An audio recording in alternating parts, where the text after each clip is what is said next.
జీవనోపాధిగా చేసుకుని జీవనం సాగిస్తున్న కళాకారుల సంక్షేమం కోసం కృషి చేసేందుకు కాకినాడ జిల్లా కళాకారుల సంక్షేమ సంఘం నూతన కార్యవర్గ ఎన్నిక సందర్భంగా భారీ సమావేశం నిర్వహించారు. బుధవారం స్థానిక కచేరిపేట సుందరయ్య భవన్లో తోలుబొమ్మలాట కళాకారుల సంఘం జిల్లా అధ్యక్షులు అనపర్తి ఏడుకొండల అధ్యక్షతన భవిష్యత్ కార్యాచరణ రూపొందించడంలో కొత్త కార్యవర్గం ప్రధాన భూమిక పోషిస్తారని ఆశాభావం వ్యక్తం చేశారు. ఈ సందర్భంగా కృష్ణ మీడియాతో మాట్లాడుతూ ఆంధ్రప్రదేశ్ జానపద కళాకారుల సంక్షేమ సంఘం రాష్ట్ర శాఖ పిలుపు మేరకు జిల్లా శాఖను ఏర్పాటు చేయడంలో భాగంగా ఈ సమావేశం నిర్వహించడం జరిగిందన్నారు. జిల్లా తోలుబొమ్మలాట కళాకారుల సంక్షేమ సంఘం అధ్యక్షులు అనపర్తి ఏడుకొండలు మాట్లాడుతూ ప్రభుత్వ సంక్షేమ పథకాలను వివిధ రూపాల్లో ప్రదర్శనిచ్చి ప్రజలను చైతన్యం చేయడం జరుగుతుందన్నారు. ప్రభుత్వం వృద్ధ కళాకారులకు ఇచ్చే పెన్షన్లు సామాజిక పెన్షన్ మాదిరిగా ఇవ్వడం కళాకారులను చిన్న చూపు చూడడమేనని ఆవేదన వ్యక్తం చేశారు. అన్నవరం బుర్రకథ మాస్టర్ ఎం వెంకటేశ్వరరావు మాట్లాడుతూ రానున్న వినాయక చవితి, విజయదశమి నవరాత్రుల మూలంగా సాంస్కృతిక ప్రదర్శనలకు నిబంధనల పేరుతో పోలీసులు ఇబ్బందులు అధికంగా ఉండడంతో ఎవరు కూడా తమకు ప్రదర్శనలు ఇవ్వడం లేదని, దీని కారణంగా కళాకారుల కుటుంబాలు నష్టపోతున్నాయని తెలిపారు. గత ప్రభుత్వ కాలంలో ప్రభుత్వ సంక్షేమ పథకాలను ప్రభుత్వ పనితీరు పౌర సంబంధాల శాఖ ఆధ్వర్యంలో చేపట్టిన కళాజాతులకు పూర్తి స్థాయిలో గౌరవ భృతి ఇవ్వలేదని తెలిపారు. ఇప్పటికైనా కొత్త ప్రభుత్వం పెండింగ్ లో ఉన్న బకాయిలు చెల్లించాలని వారు కోరారు. ఈ కార్యక్రమంలో తోట బాలకృష్ణ, తోట శ్రీనివాస్, విర్లాన మహేష్, రాంబాబు, వెంకటేశ్వరరావు తదితరులు పాల్గొన్న కళాకారులందరికీ కళాభినందనలు తెలియజేసుకుంటూ, మాది కాకినాడ అండి. నేను బుర్రకథ చెప్తాను. మా నాన్నగారు బుర్రకథ చెప్పేవారు. ఆయన అమెరికా, లండన్ కూడా వెళ్ళి కథ చెప్పారు. ఆయనే నాకు ఈ బుర్రకథ నేర్పించారు. ఇంకా ఈ కళ మీదే తిరుగుతున్నాం, బుర్రకథలు చెప్పుకుంటున్నాం. మా అమ్మగారి పేరు సత్యవతి అండి. అని మామూలు ఇంటి వెళ్ళాలి. కాకపోతే మా నాన్నగారు బుర్రకథ చెప్పేవారు. అమెరికా కూడా వెళ్ళారు. వారు నేర్పించిన మూల మనం కూడా ఇలాగే బుర్రకథ మీద ఇలా సాగుతున్నాం. అందుచేత ఇక్కడికి వచ్చిన కళాకారులందరికీ తెలియజేసుకుంటూ నమస్కారం. పేరు అనపర్తి ఏడుకొండలు, తోలుబొమ్మలాట కళాకారుల సంఘం ప్రెసిడెంట్.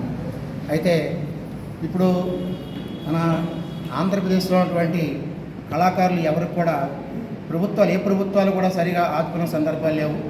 గతంలో తెలుగుదేశం ప్రభుత్వం కానివ్వండి, వైఎస్ఆర్ ప్రభుత్వం కానివ్వండి, ఏ ప్రభుత్వాలు కూడా కళాకారుల యొక్క వాళ్ళ ఓళ్ళు పట్టించుకున్న సందర్భాలు లేవు.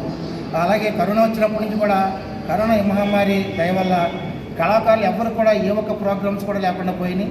అలాగే గుర్తింపు కార్డులు అనేవి కూడా లేకుండా పోయినాయి. ఇలాంటివన్నీ కూడా ప్రభుత్వాలు వీళ్ళకి తక్షణమే అమలు చేయాలి. అంతేకాదు వీళ్ళకి పెన్షన్స్ అనేవి ప్రతి ఒక్కరు కూడా ఇప్పుడు ప్రభుత్వం ఒక సంక్షేమ పథకాలు పెట్టింది. ఆ సంక్షేమ పథకాలు అందరితో సమానంగా వీళ్ళకి 4,000 రూపాయలు అనేది ఎంతవరకు సంబంధించిన కాదు. వీళ్ళకి కనీసం 10,000 రూపాయలు పెన్షన్ ఇవ్వాలి. అంతేకాకుండా కళాకారులందరూ కూడా 60 సంవత్సరాల వరకు కళాకారులు పెన్షన్ ఇవ్వడం అనేది, లేకపోతే 50 సంవత్సరాలకి పెన్షన్ ఇవ్వడం అనేది ఎంతవరకు సమంజసం. కళాకారుడు అని గుర్తింపు పొందిన తర్వాత 45 సంవత్సరాలకే పెన్షన్ ఇవ్వాలని కూడా మేము కోరడం జరుగుతుంది. కాబట్టి ఇప్పటి నుంచి అయినా సరే, ఇప్పుడు పవన్ కళ్యాణ్ గారు ఆయన కళాకారుడే, కళాకారులు గోడు ఆయన పట్టించుకోవాలి. కళాకారుల గురించి ఆయన బాగా తెలుసు కాబట్టి కళాకారుల గురించి బాగా తెలుసుకొని ఆయన ప్రభుత్వాన్ని కూడా చెప్పాలి. మన మేనిఫెస్టో ప్రవేశపెట్టారు. మేనిఫెస్టోలో అన్ని రకాలైనటువంటి సంక్షేమ పథకాలని అన్ని రకాలుగా అందరికీ సంక్షేమ పథకాలు, అన్ని రకాల ఉపాధి అవకాశాలకి మేనిఫెస్టో పెట్టారు. కానీ కళాకారులు పూసేలేదు. దాంట్లో కళాకారులు ఇలా చేస్తామని కానీ, కళాకారులు పెన్షన్ పెడతామని కానీ ఏ రకమైనది కూడా లేదు. ఇప్పటికైనా వాళ్ళ మేనిఫెస్టోలో పెట్టుకొని కళాకారులకి సరైన ఉపాధి అవకాశం కల్పించి వాళ్ళకి ఉచిత బస్సు సౌకర్యం, ఇలాంటి సౌకర్యాలు కూడా కల్పించాలని కోరుతున్నాను. నా పేరు వీర్నాల కృష్ణ, కాకినాడ జిల్లా, కాకినాడ. ఈరోజు మన కచేరిపేటలో ఉన్నటువంటి సుందరయ్య గారి భవనంలో ఈ కళాకారుల సమావేశం ఏర్పరచడానికి ముఖ్య కారణం ఏంటంటే, మన జిల్లా విడిపోయి 3 సంవత్సరాలు అవుతుంది. మరి విడిపోయిన తర్వాత కళాకారుల సంఘంగా ఏర్పడాలని చెప్పేసి రాష్ట్ర కమిటీ పిలుపు మేరకు ఆంధ్రప్రదేశ్ జానపద కళాకారుల సంక్షేమ సంఘం రాష్ట్ర అధ్యక్షులు ఎల్లారి కృష్ణబాబు గారి యొక్క మరి ఆధ్వర్యంలో రాష్ట్రంలో ఉన్నటువంటి ప్రతి జిల్లాలోనూ జిల్లా కమిటీలు ఏర్పరచాలి.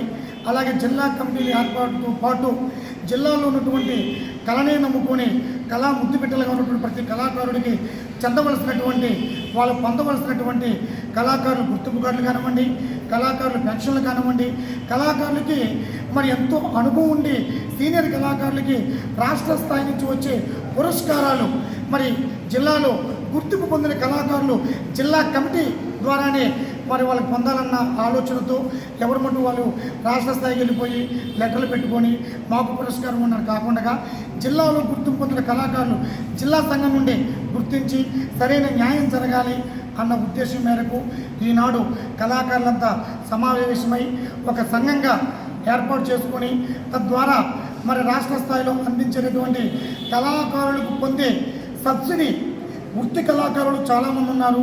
మరి వృత్తి కళాకారులకు ప్రభుత్వం కల్చర్ డిపార్ట్మెంటు ఎంతో బడ్జెట్ కూడా కేటాయించింది. ఆ కేటాయించిన బడ్జెట్ వృత్తి కళాకారులు ప్రతి ఒక్కరికి అందుబాటులోకి రావాలని అవన్నీ కూడా మా సంఘం ద్వారా దాన్ని సాధించుకునే ప్రయత్నంలో ఈరోజు ఇక్కడ కార్యక్రమం ఏర్పాటు చేయడం జరిగింది.